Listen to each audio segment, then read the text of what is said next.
अस्सलाम वालेकुम।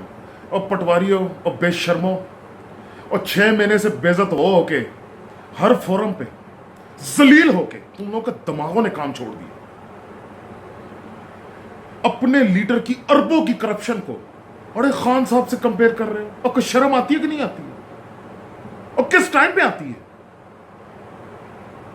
एक बंदा सारी जिंदगी बाहर पैसा कमाता रहा, इस मुल्क की इज्जत बनाता रहा, लोग इस मुल्क को इमरान खान के नाम से पहचानते रहे। वो बाहर से कमाकर इस मुल्क में लेकर आया, उसके तमाम के तमाम असासे इस मुल्क में।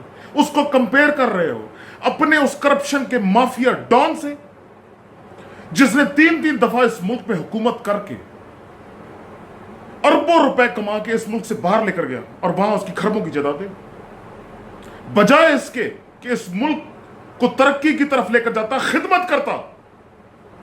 और तुम लोग को समझ नहीं आती है कि तुम लोग का यह फर्ज बनता है कि अपने लीडर से पूछो कि क्यों ये मुल्क तारीकी के अंदर अभी तक डूबा हुआ है और उनके खरबों के असासे हैं। उसके बजाय खान साहब पे उंगली उठाते हैं। और टोटल तहरीक इंसाफ पे केस कितने का है?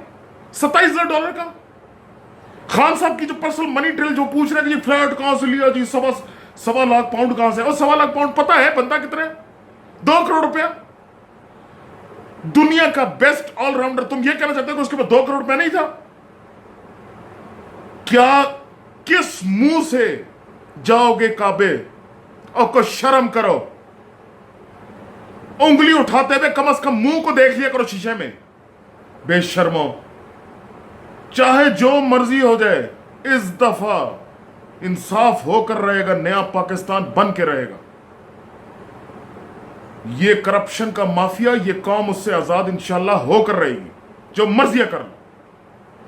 पाकिस्तान जिंदाबाद।